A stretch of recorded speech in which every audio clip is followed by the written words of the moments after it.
Hello दोस्तों, Hindi स्टोरिया channel आपका अभिनंदन करता है। कहानी सुनने के लिए आपका धन्यवाद।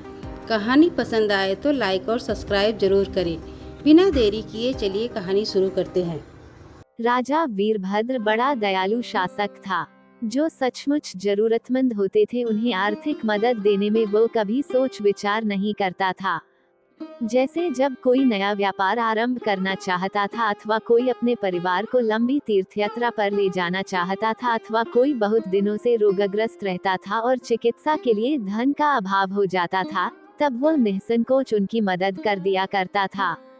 आश्चर्य कि वे सभी राजा के पास वापस जाकर कृतज्ञता पूर्वक कहते कि उनका नया व्यापार बढ़ रहा है, कि उनके परिवार ने अनेक तीर्थ स्थलों के दर्शन कर देवताओं के आशीर्वाद लिए हैं, अथवा कि वह अब रोग मुक्त हो गया है और जीवन निर्वाह के लिए काम करने योग्य है। राजा को ये देखकर प्रसन्नता होती थी कि समय पर दी गई उसकी मदद से वांछित परिणाम मिल गया। लेकिन उसे एक बात का दुख रह गया। वीरभद्र का दूर के रिश्ते में एक चचेरा भाई था, वीरमूर्ति, जो बहुत गरीब था। राजा उसकी सचमुच मदद करना चाहता था, परंतु वह व्यक्ति उसकी मदद से पूरा लाभ नहीं उठा पाता था। वीरमूर्ति एक अच्छा शिकारी था और भिन्न भिन्न विषयों पर कविताएं भी बनाता था और राजा को सुनाता था। राजा को कविता बहुत प्रिय थी। वीरमूर्ति जब भी आखेट से वापस आता या कविता सुनाता तो राजा उसे पुरस्कार देता था, लेकिन धन का उपयोग करने से पहले ही या तो उसे चोर ले जाता अथवा मार्ग में उसका थैला खो जाता।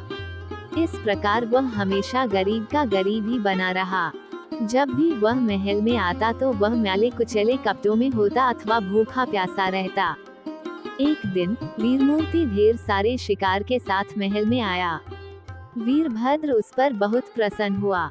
उसने अपने दरबारियों के सामने उसे पुरस्कार देना चाहा, इसलिए उसने उन सबको बुलाकर कहा, आप सब मेरे चचेरे भाई वीरमूर्ति को जानते हैं। आज उसने ढेर सारे शिकार मारकर अपनी बहादुरी दिखाई है। मैं आप सब के सामने इसे पुरस्कार देना चाहता हूँ। तब राजा ने विधिपूर्वक उसे एक चमकदार नारंगी भेंट की और मुस्कान के साथ उसे विदा किया। वीरमूर्ति ने झुककर राजा को धन्यवाद दिया और दरबार से बाहर निकल गया। दरबार में कानाफूसी होने लगी। राजा अपने गरीब चचेरे भाई के साथ शरारत तो नहीं कर रहे हैं। राजा ने कानाफूसी सुन ली, लेकिन उस पर ध्यान नहीं दिया। न तो चचेरे भाई को और न ही दरबारियों को ये खबर थी कि पुरस्कार में दी गई नारंगी साधारण नहीं थी और उसमें मूल्यवान रत्न थे। वीरमूर्ति ने पुरस्कार के बारे में दोबारा नहीं सोचा। आखिर राजा ने दरबारियों के सामने उसकी बहादुरी की तारीफ की। उसके लिए यही बहुत बड़ी बात थी। मामूली नारंगी से यह कहीं अधिक बड़ा पुरस्कार था। उसे वह अपने थैले में डाल घर की ओर चल पड़ा। मार्ग में उसे एक भिक्षु मिला। उसने अपना कटोरा उसके सामने बढ़ा दिया। वीरमूर्ति के पास पैसे नहीं थे, इसलिए उसने थैले से नामलगी निकाली और भिखारी के कटोरे में डाल दी। तुम्हें भूख लग रही होगी, इसे खा लो, ये कहकर वीरमूर्ति चलता बना। भिक्षु ये देखकर आश्चर्य करने लगा कि नारंगी असामान्य रूप से भारी है।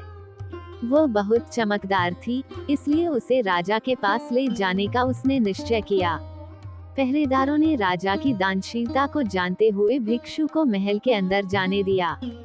जब वह दरबार के अंदर गया, राजा ने उसे बड़े आदर के साथ बैठाया। भिक्षु ने सुनहली नारंगी निकालते हुए कहा, महाराज, कृपया इस गरीब भिक्षु का उपहार स्वीकार करें, किंतु इसके साथ मेरा आशीर्वाद है। चिरंजीवी भव। नारंगी को देखते ही वीरभद्र जान गया कि उसका अभागा भाई नारंगी का मूल्य समझ नहीं सका। उसने नारंगी स्वीकार कर ली और उसे चांदी के सिक्कों से भरा एक थैला भेंट किया। भिक्षु राजा को आशीर्वाद देकर चला गया। जब राजकीय आखेट की घोषणा की गई तब वीरमूर्ति भी आखेटकों में शामिल था। इस बार भी उसने पहले की तरह अनेक शिकार किए। राजा ने पुनः उसे पुरस्कार में नारंगी दी। वीरमूर्ति ने सोचा कि ये दूसरी नारंगी होगी, इसलिए उसे वह थैले में रखकर दरबार से बाहर चला गया। मुख्य द्वार पर पहुंचने से पहले उसे एक दरबारी मिला। वह पान चबा रहा था। क्या तुम्हारे पास और अतिरिक्त पान है? वीरमूर्ति ने पूछा। उसने पान के बदले दरबारी को नारंगी दे दी। दरबारी ने दबी हंसी के साथ उसे स्वीकार कर लिया। वह जानता था कि उसे वह क्या करेगा।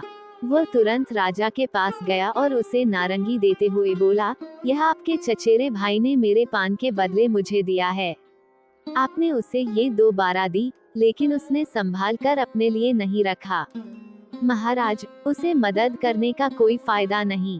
वह जिंदगी में कभी कामयाब नहीं होगा। एक और राजकीय आखेट में उसकी बहादुरी के लिए राजा ने उसे तीसरी बार वह नारंगी दी। साथ ही ये कसम खाई कि यह उसकी आखिरी मदद है। वीरमूर्ति ने जब राजा के हाथ से नारंगी ली तब वह जमीन पर गिरकर कई टुकड़ों में बिखर गई। उसके अंदर के मूल्यवान रत्न बाहर आ गए। क्षमा कीजिए महाराज, ये कहकर माफी मांगते हुए वीरमूर्ति रत्नों को एक एक कर चुनने लगा। साथ ही वह चकित भी था। उसने राजा के चेहरे की ओर देखा। राजा ने मुस्कुराते हुए कहा, मेरे भाई, तुम्हारा भाग्य खुल गया है। जब भी मैंने तुम्हें मदद करने की कोशिश की, तुम करीबन इनकार करते रहे। तुमने नारंगी दूसरों को दे दी। अब तुम धनी बन जाओगे। राजा वीरभद्र ने उसे इतना सोना देकर विदा किया जो उसकी जिंदगी भर चले।